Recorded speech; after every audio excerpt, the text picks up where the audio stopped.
오늘 하나님의 말씀은 신명기 26장 1절부터 6절의 말씀입니다. 신명기 26장 1절부터 6절의 말씀입니다. 내 하나님 여호와께서 내게 기업으로 주사 얻게 하시는 땅에 내가 들어가서 거기 거할 때에 내 하나님 여호와께서 내게 주시는 땅에서 그 토지 모든 소산의 만물을 거둔 후에 그것을 취하여 광주리에 담고 내 하나님 여호와께서 그 이름을 두시려고 택하신 곳으로 그것을 가지고 가서 당시 제사장에게 나아가서 그에게 이르기를 내가 오늘날 당신의 하나님 여호와께 고하나이다. 내가 여호와께서 우리에게 주리라고 우리 열조에게 맹세하신 땅에 이르렀나이다 할 것이요. 제사장은 내 손에서 그 광주리를 취하여다가 내 하나님 여호와의 단 앞에 놓을 것이며 너는 또 내 하나님 여호와 앞에 아뢰기를 내 조상은 유리하는 아람 사람으로서 소세 사람을 거느리고 애굽에 내려가서 거기 우거하여 필경은 거기서 크고 강하고 번성한 민족이 되었더니 애굽 사람이 우리를 학대하며 우리를 괴롭게 하며 우리에게 중역을 시키므로. 아멘. 우리 하나님 참 좋으신 하나님이십니다. 아멘. 이 시간도 하나님의 은혜와 평강이 여러분들과 여러분의 가정과 직장과 사업장 그리고 여러분들의 자녀들까지 하나님의 은혜가 흐르고 넘치도록 채워지길 주의 이름으로 축원합니다. 자, 따라합니다. 나는 예수님 안에서 모든 사람들을 이해하고 용서하고 사랑하겠습니다. 자, 우리 선포의 기도 드립니다. 나사렛 예수의 이름으로 명하노니 내 안에 가난의 영, 채무의 영은 떠나갈지어다. 내 앞에 하나님의 축복을 가로막는 모든 악한 영들은 속히 떠나갈지어다. 내 죄로 인하여 나를 떠나갔던 모든 영권, 인권, 물권은 속히 회복되어 돌아올지어다.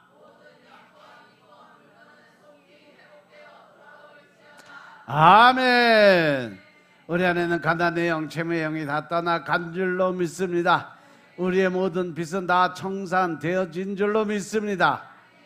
하나님의 축복을 가로막는 악한 영들이 떠나가고 영권, 인권, 물권의 권세들이 다 회복되어 돌아온 줄로 믿습니다. 아멘.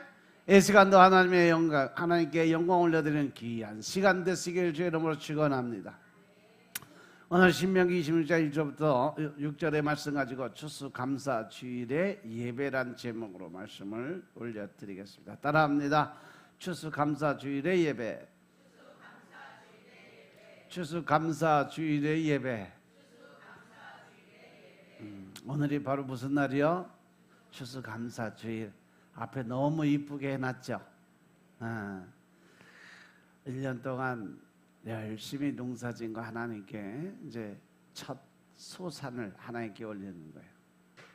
우리 교회뿐만 아니라 한국의 교회 안에 많지는 않지만 그래도 많은 교회들이 추석 이 명절 전에 추수감사주의를 지키고 있는 것이 이제 많아졌어요. 우리 교회는 뭐 처음부터 명절 전에 추수감사주일 예배를 드렸지만 이제 우리나라의 형편과 또 선교사들이 가지고 온 그 서양의 추수감사주일과 기간이 거의 한 2달 차이 나요. 그 차이 때문에 계절상 잘 맞지 않아서 그래서 우리가 추석 명절 전 주일을 추수감사주일로 지키기로 했어요. 보통 추수감사주일이 11월 뭐 둘째나 셋째 주일을 추수감사주일로 지키는데 그때가 되면 우리나라 농사의 끝머리가 돼요. 그래서 첫 것이 아니라 마지막 끝물을 드리는 경우가 생겨요. 하나님께 제일 좋은 것 첫 소산을 드리는 게 아니라 제일 마지막 찌꺼기를 드리는 경우가 생긴다는 거죠. 그래서 우리 교회는 우리 선조들이 지키던 한가위 추석에 그 조상들에게 농사가 잘 되게 해주셔서 감사합니다. 그러한 의미로 그의 첫 소산물을 조상께 올려드리고 감사드리는 추석 명절보다 앞서서 추석 전 주일에 추수감사 예배를 드리게 됐어요. 이 예배를 처음 드리는 분들이 무슨 추수감사주를 벌써 드려? 이렇게 생각할 수도 있지만, 조상들이라는 것은 뭐야? 성경적으로 볼 때 조상들은 뭐예요? 귀신이요. 따라서 귀신들보다는 하나님께 먼저 드리는 것이 하나님의 뜻에 맞지 않을까 생각을 해서 결정이 된 사안이에요. 그래서 이렇게 추석 전주일에 추수감사절 예배를 드리고 있어요. 추수감사주일은요, 바로 청교도들에 의해서 전통을 세운 미국 교회가 아시아 전역과 아프리카 그리고 전 세계 곳곳에 복음을 전하면서 이와 같은 전통은 자연스럽게 세계 교회의 아름다운 축제일로 됐어요. 영국의 제임스 왕이 개신교를 핍박을 하게 될 때 영국에서 1620년 겨울에 102명의 영국의 청교도들이 메이플라워를 타고 신대륙이었던 지금의 미국으로 이주를 합니다. 그때 바로 찾은 것이 바로 신대륙. 그러나 그들 중 절반 이상이 치유와 질병으로 목숨을 잃게 됩니다. 그리고 도착한 이듬해까지 그들은 교회, 학교, 그리고 집을 짓고 농사를 짓게 되죠.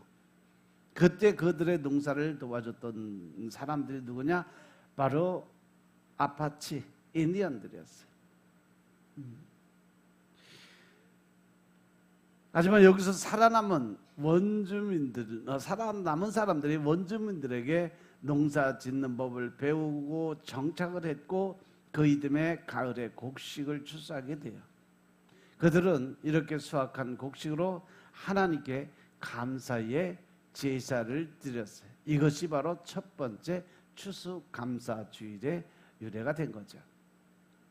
처음 플리머스라는 곳에 청교도들이 도착한 후 3년을 지내고 매사추세츠 주지사 윌리엄 브래드포트라는 분이 감사절을 지킬 것을 선포를 하게 됩니다. 높으신 아버지 하나님께서 금년에 풍부한 수확을 주셨습니다. 인디언의 도움을 받아 옥수수와 밀, 콩과 호박 여러 가지 채소를 심게 해주셨고 자라나게 하셨습니다.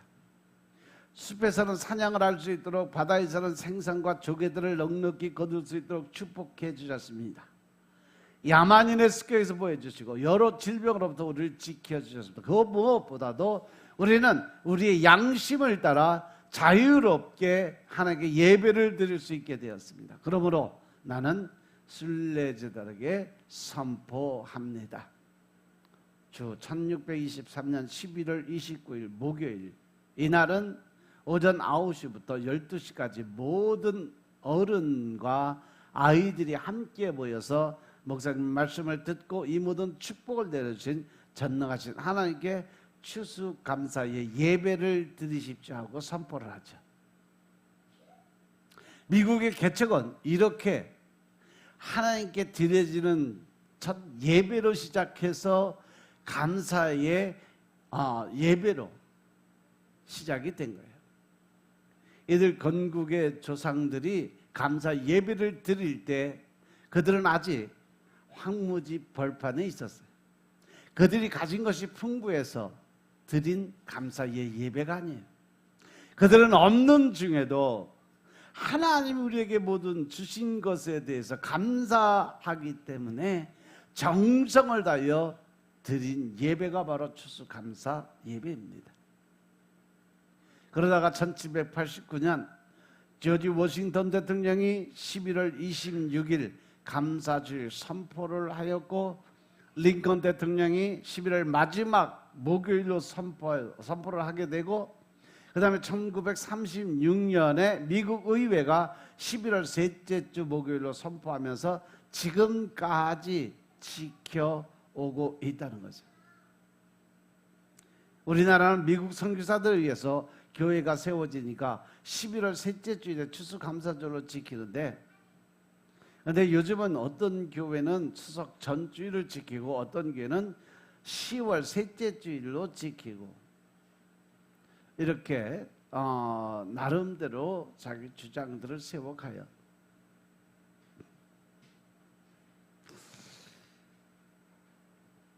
어떤 사람들이 시편 50편 22절 23절에서 보면 하나님을 잊어버린 너희여 이제 이를 생각하라. 그렇지 않으면 내가 너희를 찢으리니 건질 자 없으리라. 감사로 제사를 드리는 자가 나를 영화롭게 하나니 그 행위를 옳게 하는 자들에게 내가 하나님의 구원을 보이겠다라고 말씀하세요. 제가 강단에 서서 목회를 하다 보니까 목회는 먹회다라는 얘기가 있어요.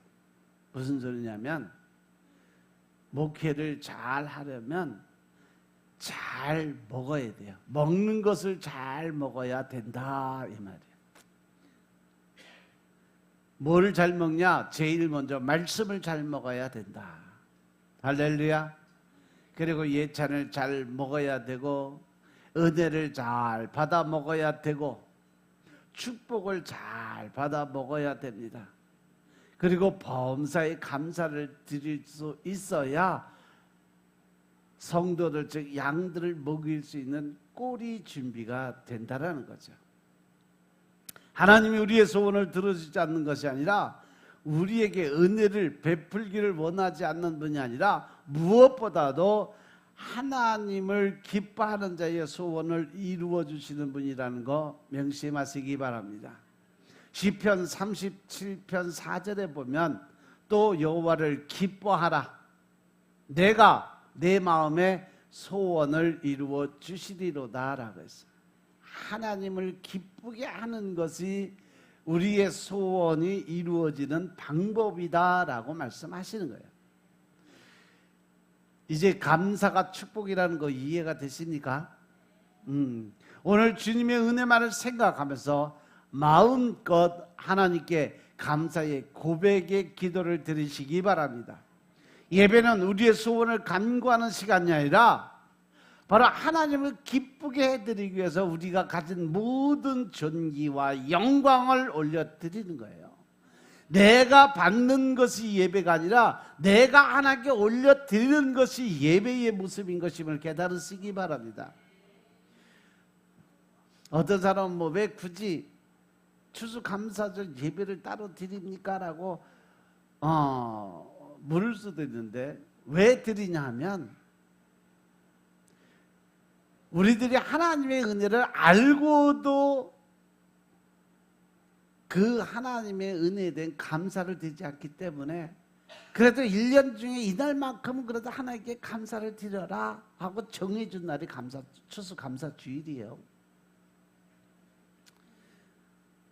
우리가 5월 8일을 무슨 날이라고 그래? 어버이날이라고 그러죠. 그죠? 매일이 어버이날이고 매일이 어버이의 은혜를 받는 날이지만 어버이의 은혜를 알고 있으면서 매일 달라고만 하고 드리는 표현을 하지 못하기 때문에 그날이라도 하루 부모님을 기쁘게 해드려라. 그래서 어버이 주일이 생긴 거예요. 어버이날이 생긴 거예요. 흔히들 사랑은 무슨 사랑이다? 내리사랑이라고 그러잖아요. 아낌없이 주는 나무. 아낌없이 주는 나무 뭐요? 해피트리요. 부모는 계속해서 베풀어줘요. 오늘 속고 내일 속아도 또 자식 새끼가 원하면 또 줘요.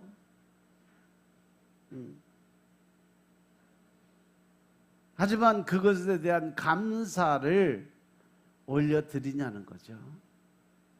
원망과 불평을 드리는 건 아닌지 한번 돌아보시기 바랍니다. 그래서 1년에 하루 잡아서 그래도 이날만큼은 부모님의 은혜에 감사드리는 그러한 날을 잡아라 하고 정해준 날이에요.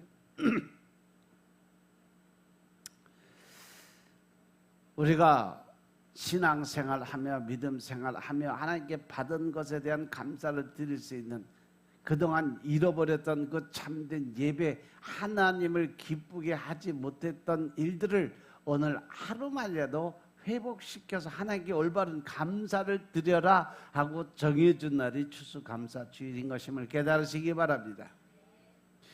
여러분들은 어버이날 부모님께 선물도 드리고 용돈도 특별하게 드리죠.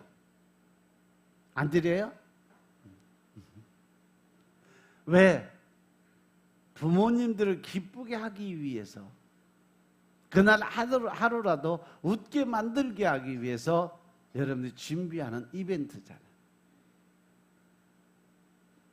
그냥 뭐 마음으로 하면 되지 뭐 그걸 굳이 가서 표현을 하고 드려야 되나? 드려야 됩니다. 성경 우리들이 아주 정확하게 파악해 준 말씀이 있어요.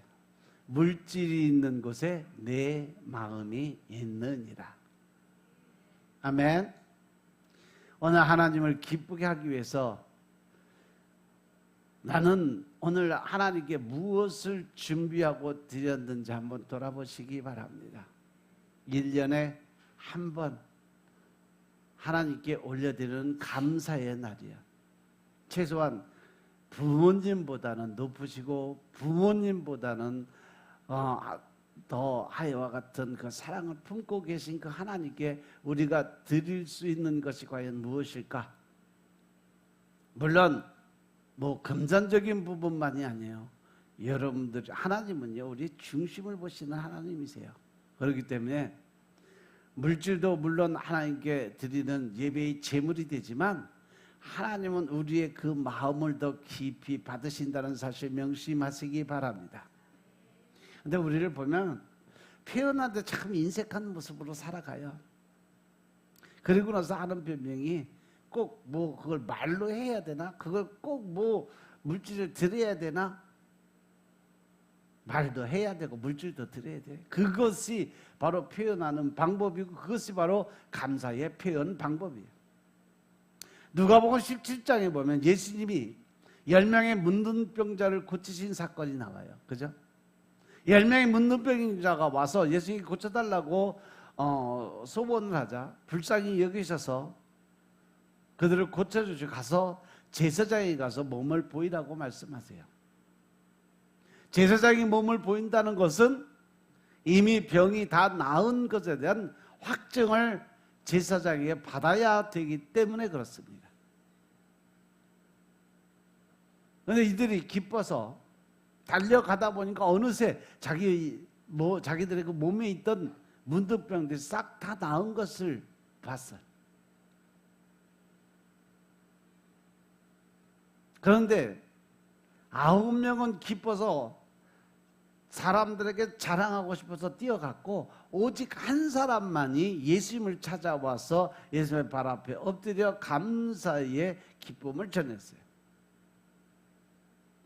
그러니까 예수님이 안타까운 마음에 야 니들 10명 가지 않은 다 고침을 받지 않았냐? 나머지 9명 어디 갔냐? 라고 물으셨어요.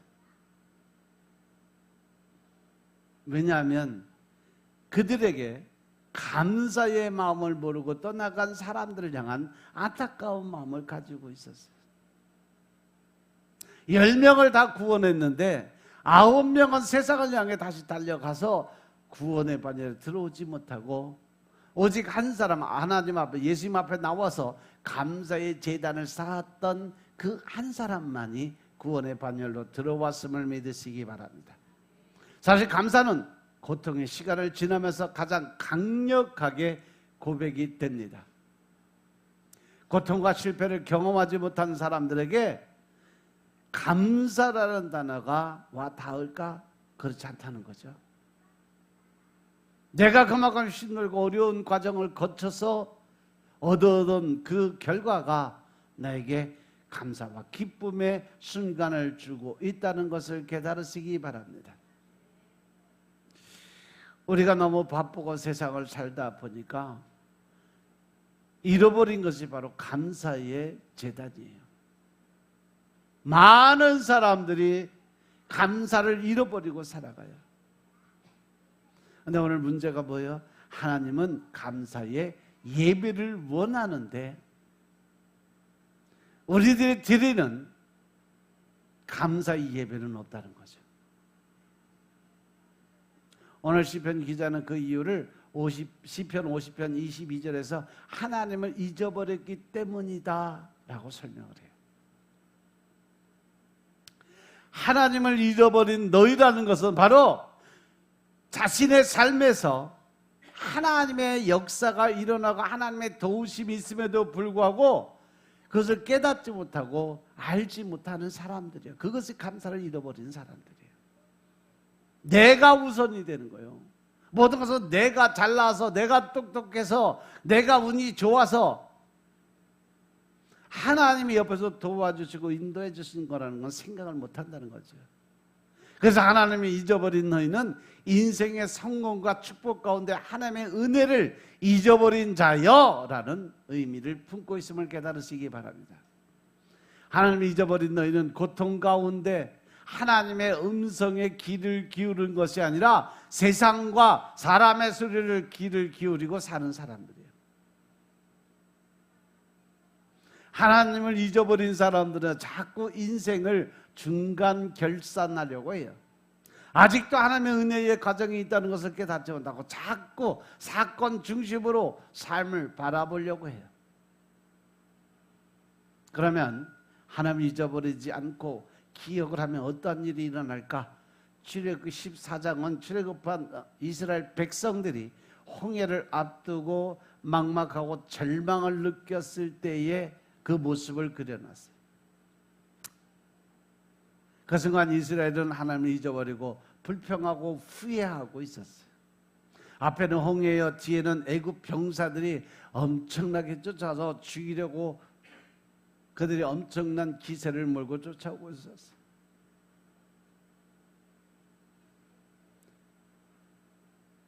(430년의) 그 어려운 고난의 시간, 노예의 생활을 끝내고 하나님의 은혜로 그 옛 생활을 청산하고 출애굽한 지 불과 며칠이나 됐다고 출애굽시킨 그 하나님의 능력과 하나님의 사랑은 완전히 잊어버린 채 사막에 앉아서 원망과 불평을 쏟아냅니다. 그러니까 모세가 뭐라고 그래요? 출애굽기 14장 14절 보면 너희는 가만히 있을지어다. 여호와께서 너희를 위해 싸우신다라고 말씀하세요. 하나님이 우리를 바라보고 계심을, 하나님이 우리를 잊지 않고 계신다는 사실 명심하시기 바랍니다. 늘 우리를 지키고 보호하시고 우리를 늘 바라보고 계신다는 사실 명심하시기 바랍니다. 우리가 인생을 중간에서 불평하지 말아야 되는 이유가 있어요. 왜냐하면 하나님은 끊임없이 우리를 위해서 싸우시고 우리를 기억하시고 불꽃 같은 눈동자로 우리를 지키고 보호하고 계신다는 사실 명심하시기 바랍니다. 미가서 7장 8절에 보면 나는 엎드러질지라도 일어날 것이고 어두운 데에 앉을지라도 여호와께서 나의 빛이 되실 것이라고 고백을 해요. 에스겔서 36장 11절의 말씀을 보면 너희를 처음보다 낮게 대우하시니 내가 여호와인 줄을 너희가 알게 될 거다라고 설명을 하세요. 감사를 잃어버린 우리 인생의 실패가 뭔지 아십니까? 오늘 여러분의 삶에서 진정한 실패는 여러분들을 향한 하나님의 뜻을 저버리고 살아간다는 거예요. 잊어버렸다는 거예요. 알면서도 모른 척하고 살아가고 있다는 거예요. 세상을 바라보니까 흔들리는 거예요. 막상 환경을 쳐다보니까 포기하는 거예요. 결국 하나님을 믿는 믿음이 아니라 사람을 바라보고 믿는 믿음이 생기는 거예요. 환경을 바라보고 있다는 거예요. 조건을 따지고 하나님을 믿는 믿음을 키워간다는 거예요. 믿음과 감사는요, 성숙한 사람들이 누리는 특권인 것임을 깨달으시기 바랍니다. 우리 주변에 있는 사람들이 귀중하게 여겨지고 하나님의 손길이 느껴지면서 반응하는 특권이라는 것이 바로 믿음이라는 거예요. 오늘날 우리 신앙의 가장 큰 문제는 믿음을 잘못 생각하고 잘못 판단한다는 사실이죠. 믿음이 철저한 순종과 하나님에 대한 신뢰 가운데 나오는 것임에도 불구하고 우리는 믿음을 반대로 생각해요. 하나님에 대한 순종의 훈련보다는요, 하나님의 마음을 바꾸는, 그래서 내 뜻대로 뭔가 이루어가려는 그런 테크닉을 배우는 것으로 착각을 해요. 믿음이라는 것은요, 바로 하나님의 말씀이 이 땅에 그대로 이루어질 것이라는 확신을 갖는 것이 믿음이에요. 그것에는 절대 타협이나 변형이 될 수 있는 단어가 없어요. 우리가 이해하지 못하기 때문에 하나님의 뜻이 없다고 말을 하는데 우리의 마음이 흡족하지 않다는 이유로 하나님의 뜻, 성령님이 하시는 일을 정면으로 거부합니다. 그래서 시편 기자 뭐라고 하냐면 시편 14편 1절에 보면 어리석은 자는 그 마음에 이르기를 하나님이 없다 하는도다. 그들은 부패하고 그 행실이 가증하고 선을 행하는 자가 없다라고 설명을 해놨어요. 어리석은 자는 감사를 모르고 은혜를 모르는 사람들. 가장 어리석은 사람은요, 하나님의 뜻, 즉 성령님이 하시는 말씀을 거스르는 거예요. 내가 직접 귀로 듣지 못하고 직접 눈으로 보지 못해도 하나님의 영은 이미 내 마음속에 들어와 계세요. 그렇기 때문에 내 마음에 대고 하시는 말씀들이 있다는 거 명심하시기 바랍니다.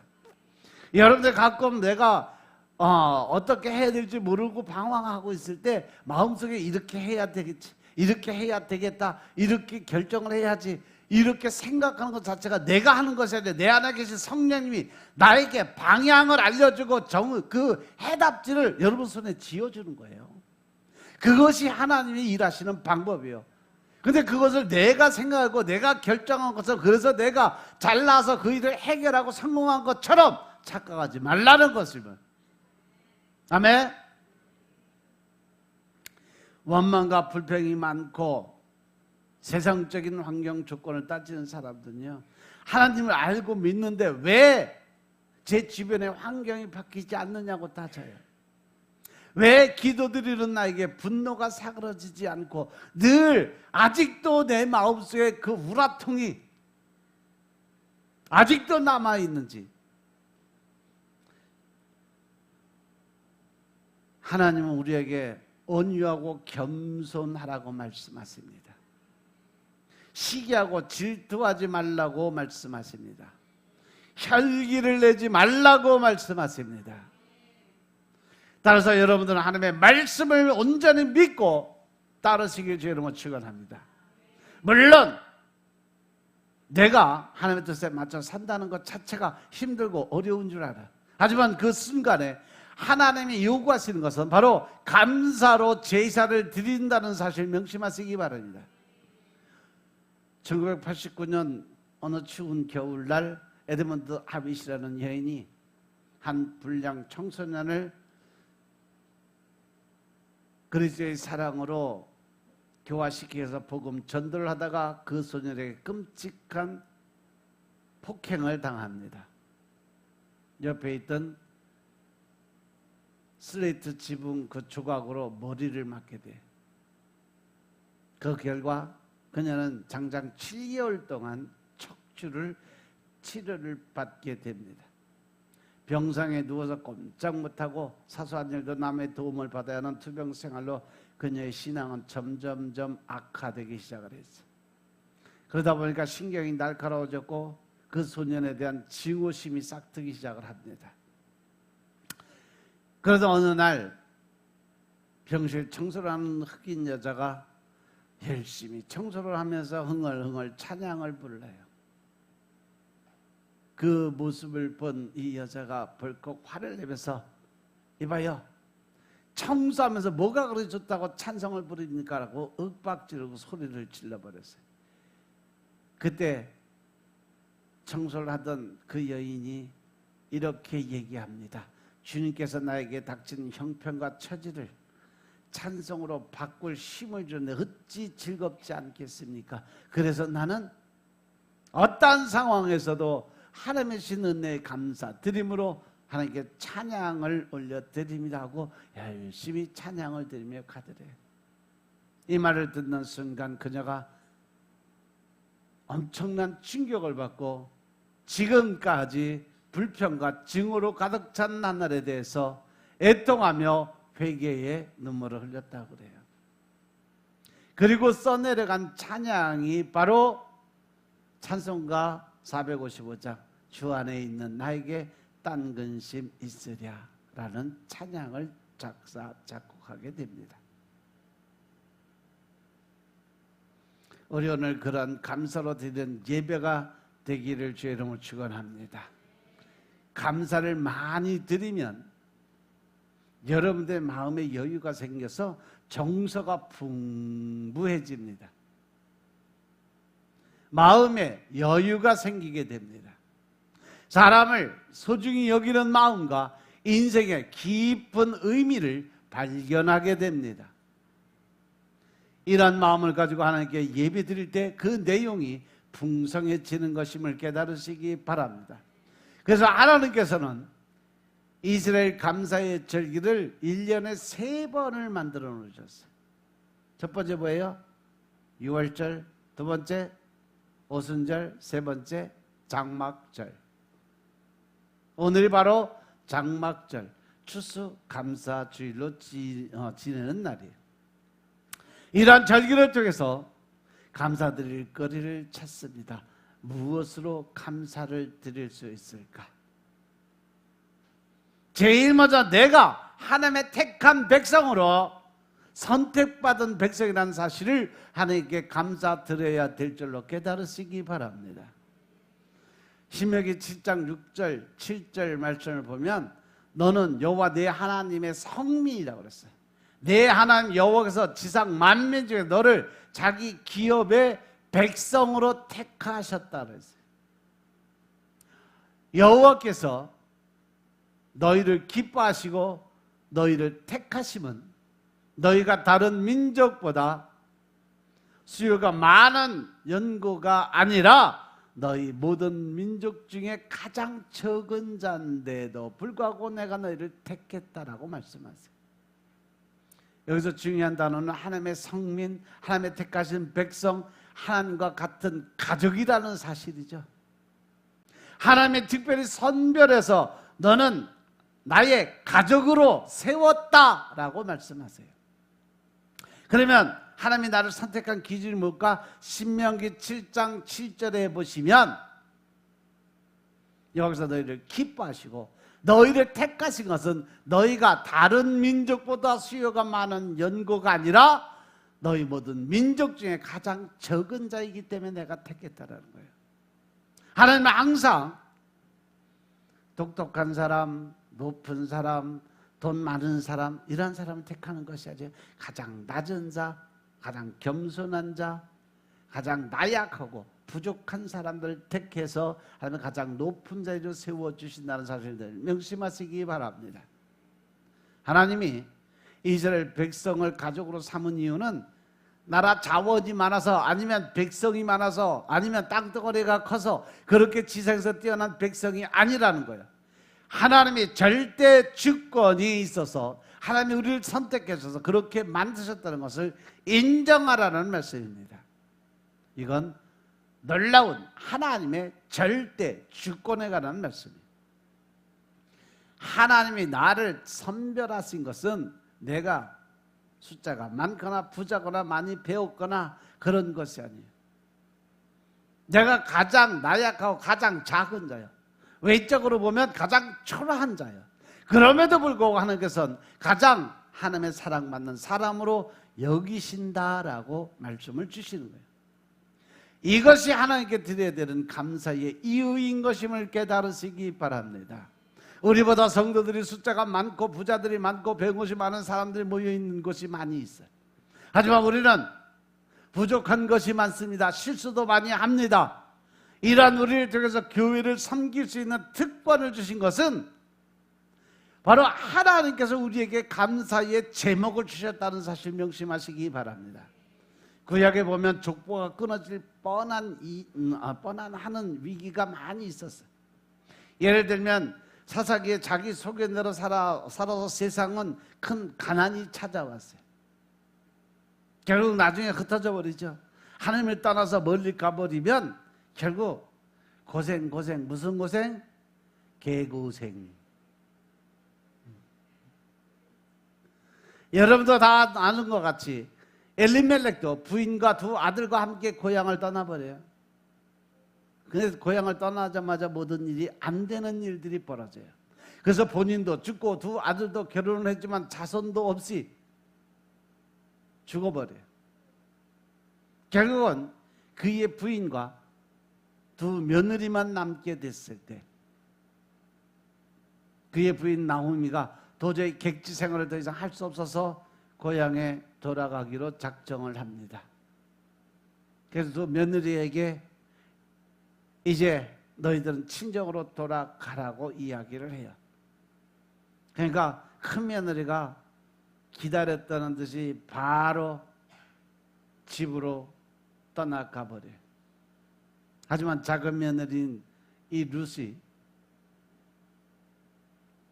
죽어도 저는 이 집안의 귀신 되겠다. 어머니의 고향으로 저도 같이 가겠습니다. 어머니가 믿는 하나님을 제가 믿는 하나님으로 받아들이고 인정하겠습니다.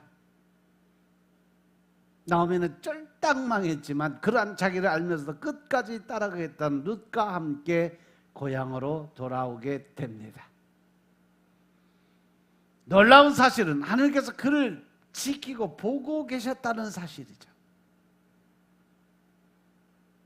그래서 그 동네에 가장 부자, 하나님의 사람으로 가장 유력한 보아스를 만나게 하셔서 롯과 가족을 이루게 하셨어요. 근데 그것이 바로 뭐냐? 이새의 가족을 만드는 거죠. 이새의 가족에서 누가 태어나요? 다윗이 태어납니다. 그리고 이새의 줄기에서 한 싹이 나서 바로 예수 그리스도가 이 땅에 오시는 길을 만들게 됐다는 사실이죠. 믿습니까? 그 그리스도가 나와서 우리 가족을 살리는 중요한 에너지원이 됐어요. 이게 바로 기독교의 가장 위대한 힘이에요. 이러한 기독교의 위대한 힘, 하나님의 마음을 생각하면서 우리는 하나님의 사랑에 감사드릴 줄 아는 삶을 사시길 주님으로 축원합니다. 두 번째, 베드로가 이 사실을 깨달아서 하나님께 크게 감사를 드렸어요. 베드로전서 4장 11절에 보면 이 예수는 너희 건축자들이 버린 돌로서 집 모퉁이의 머릿돌이 되었다라고 간증을 해요. 예수님은 그 당시 지성인 집권자, 기득권자들에게 철저히 버림받았던 분이세요. 그런데 그 예수님이 이 세상의 소망을 제시하는 역사의 주인공이 됐다는 사실을 베드로가 성령의 임재를 통해서 깨닫게 돼요. 이 사실을 깨닫고 나니까 마음에 확신이 있어서 예수님은 구약에서 늘 말하는 인간의 실존적 문제인 가난, 질병, 싸움, 흩어짐, 이 네 가지의 문제를 해결하실 능력이 있는 분, 가장 낮은 곳에서 사람들에게 버림을 당함으로 부활의 첫 열매가 된 것입니다. 베드로는 이 사실을 고백하면서 그의 삶 속에서 이 복음을 전하면서 살기로 작정을 하죠. 어느 날은 이 사실을 붙잡고 기도드리기 위해 교회에 갔는데 입구에 평생을 걸어보지 못한 자가 침상에 앉으면서 그에게 구걸을 하게 되는 장면이 나와요. 그때 베드로는 그냥 침묵할 수가 없었어요. 그 마음속에 성령의 음성이 들리기 시작하고 계속 메시지가 들어와요. 그래서 그는 그 안진뱅이 손을 붙들고 선포를 합니다. 은과 금 내게 없거니와 내게 있는 것을 이것을 내게 주노니 나사렛 예수 그리스도의 이름으로 일어나 걸어라 하고 그의 손을 잡아 당겨서 그가 이렇게 세워지는 역사가 그 자리에서 일어납니다. 결국 그가 걸으면서 뛰면서 성전에 들어가서 춤을 춥니다. 생애 첫 감격이요. 본인도 놀라고 베드로도 놀라고 주변에서 쳐다보는 사람들도 놀랐어. 바로 이 자리가 그 자리에서 바로 첫 교회가 이루어졌음을 깨달으시기 바랍니다. 사람들에게는 버린돌 같은 존재였지만 하나님은 초대교회를 이루는 중요한 모퉁이 돌로 사용하셨음을 깨달으시기 바랍니다. 오늘 본문서의 10절에 보면 여호와께서 이제 내가 주께서 주신 토지 소산의 만물을 가져왔나이다.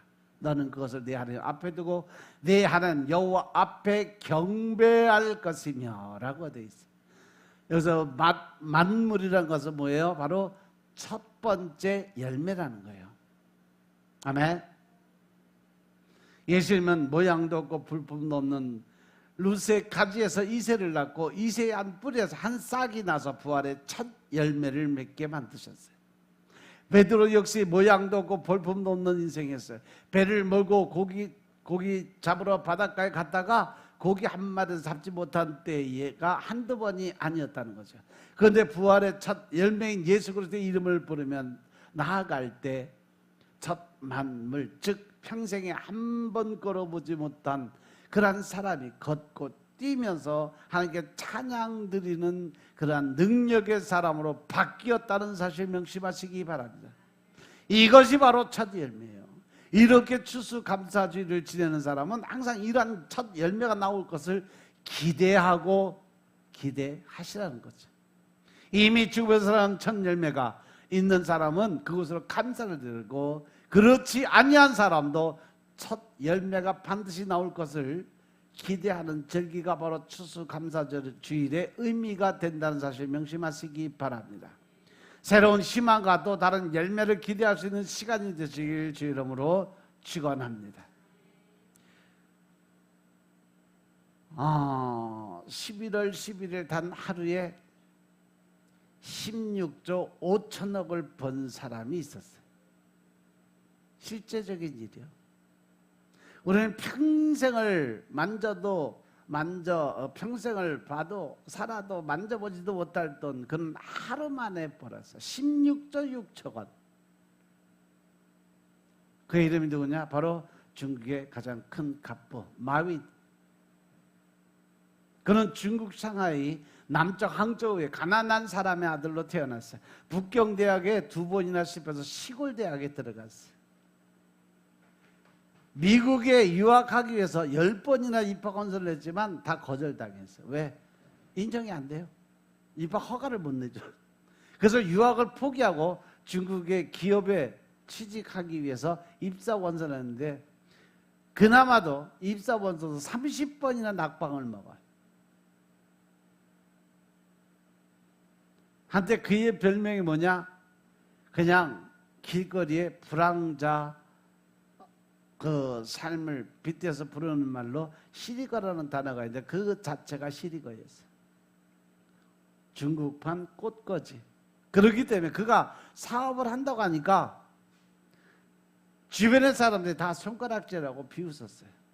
그러던 그가 어느 날 갑자기 단 하루에 16조 5천억이라는 돈을 버는 놀라운 사람으로 바뀌어버린 거죠. 그는 이제 중국의 롤 모델뿐 아니라 전 세계 젊은이들이 버린 돌의 롤 모델이 됐다는 사실이죠. 배경도 없고 가진 것도 없고 키도 작고 마윈의 키가 162예요. 포기하지 않고 소망을 가지고 꿈을 품고 있으면 그 분야에서 첫 열매가 된다는 것입니다. 이게 성경에서 말하는 키포인트라는 거죠. 예수님이 이 분야의 첫 모델이 되셨고 베드로가 모델의 첫 관리자로 나오는 거예요. 오늘 이 모델되는 예수 그리스도를 바라보면서 따라오는 사람들에게 주님의 계획이 이루어지게 하옵소서 하고 기도를 들으시기 바랍니다. 여러분들이 그 주인공이 되시길 주 이름으로 축원합니다. 베드로는 이 분야의 증인이라고 말하고 있어요. 사도행전 2장 32절에 보면 이 예수를 하나님이 살리신 자 우리가 다 이 일의 증인이라고 고백을 합니다. 예수님이 죽음에서 살아난 첫 열매예요. 첫 열매로서 죽음에서 살아난 것을 검증하셨어요. 이제 우리가 그 롤 모델을 따라가면 우리도 그러한 열매를 맺을 수 있다는 사실에 증인으로 살 수 있다는 겁니다. 두 글자로는 증인, 세 글자로 따지면 목격자라는 거죠. 이 사명에 충실하게 감당하는 사람들에게 죽은 자가 살아가는 놀라운 일에 감사드리면서 평생을 살 수 있는 특권을 누리게 되는 것입니다. 제 고민은 어떻게 여러분들 영적으로 죽은 영혼을 살릴 수 있을까? 어떻게 하면 이 망가져가는 가정들을 살릴 수 있을까? 어떻게 하면 망가져가는 이 사업장을 이렇게 세울 수 있을까? 그렇게 고민하는 사람들 데려다 성경을 통해서 그들의 심성 속에 바로 예수 그리스도의 로드맵을 심어주는 게 제가 하는 일이에요. 요새 특별히 기도드리는 바 목사님들, 교역자들이 마음에 로드맵을 심어주고 싶다라는 생각을 많이 가졌어요. 죽은 자를 살릴 수 있는 로드맵, 무너져가는 사업장을 일으켜 세울 수 있는 로드맵. 이 로드맵을 가슴속에 심음으로 하나님이 그 인생을 책임지고 보증을 하는 그러한 계획이 말씀 안에 들어 있습니다. 낮에는 해, 밤에는 별, 그리고 해와 달과 별이 보이지 않는 때는 파도 소리가 증거한다고 말씀하십니다. 여러분들이 어떤 환경에, 어떤 조건에 절대 포기하지 않고 부활의 첫 열매, 만물을 만들려고 하는 사람들에게 하나님의 돌보심이 있다는 것을 여러분들이 깨우치고 그 말씀 안에서 하나님의 일하심을 볼 수 있는 여러분의 영적인 눈이 띄어지길 주 이름으로 축원합니다. 이 추수감사주의를 통해서 여러분들이 이제 잃어버린 감사를 회복하고 하나님과 관계를 회복하고 영적인 눈이 띄어지고 영적인 귀가 열려서 하나님의 의를 드러낼 수 있는 믿음의 군사들이 다 되시길 주 이름으로 축원합니다. 기도드리겠습니다. 아버지 하나님 감사드립니다.